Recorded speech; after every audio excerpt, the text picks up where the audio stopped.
বিশালাকার ঠোঁট, রঙিন পালক এবং যার ব্যক্তিত্ব দেখলে সকলের মন মুগ্ধ হয়ে যায়।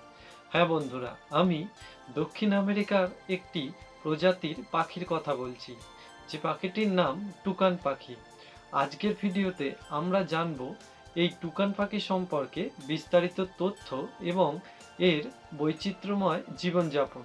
তাহলে চলুন বন্ধুরা, ভিডিওটা শুরু করি।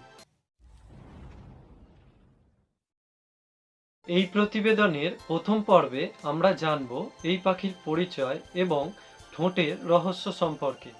টুকান পাখি মূলত দক্ষিণ ও মধ্য আমেরিকার গ্রীষ্মমণ্ডলীয় অরণ্যে বাস করে। এদের বৈজ্ঞানিক নাম রামফাসটস টোকো এবং এটি টুকান পরিবারের সবচেয়ে বড় প্রজাতি। এরা সাধারণত গাছের ডালে বাস করে এবং দলবদ্ধভাবে চলাফেরা করে। এই পাখির সবচেয়ে চোখে পড়ার মতো বৈশিষ্ট্য হলো এর বিশাল উজ্জ্বল রঙের ঠোঁট। কিন্তু জানেন কি, এই ঠোঁটটা দেখতে ভারী হলেও আসলে ভেতরে ফাঁপা, তাই বেশ হালকা। ঠোঁটের সাহায্যে এরা ফল পাড়ে, শিকার ধরে এবং নিজেদের শীতল রাখতে ব্যবহার করে। আর দ্বিতীয় পর্বে জানব এই পাখির খাদ্যাভ্যাস, আচার আচরণ এবং ব্যক্তিগত বৈশিষ্ট্য সম্পর্কে। টুকান মূলত ফলের ওপর নির্ভরশীল, তবে এরা ছোট পোকামাকড়, ডিম এবং মাঝে মাঝে ছোট প্রাণীও খায়।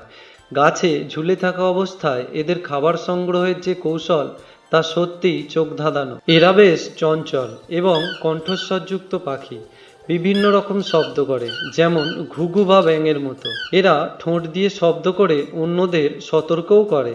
টুকান পাখিরা গাছের কোটরে বাসা বানায়। স্ত্রী পাখি 2 থেকে 4টি ডিম পাড়ে এবং উভয় পিতা মাতা মিলে ডিমে তা দেয়। বাচ্চারা ধীরে ধীরে ঠোঁট বাড়ায় আর বড় হতে হতে তাদের পালকের রং উজ্জ্বল হয়ে ওঠে। টুকান পাখি হলো প্রকৃতির হাতে গড়া এক উজ্জ্বল, রঙিন, জীবন্ত শিল্পকর্ম। আপনি কখনো যদি অ্যামাজন অরণ্যে যান, তাহলে চোখ খোলা রাখবেন। হয়তো কোনো এক টুকান আপনাকে অভিবাদন জানাবে তার রঙিন ঠোঁট মেলে। প্রিয় দর্শক বন্ধুরা, আমাদের এই প্রতিবেদনের মাধ্যমে আপনারা যদি উপকৃত হয়ে থাকেন, তাহলে অবশ্যই আমাদের চ্যানেলটি সাবস্ক্রাইব করবেন এবং লাইক করবেন, আর বন্ধুদের সাথে শেয়ার করতেও ভুলবেন না।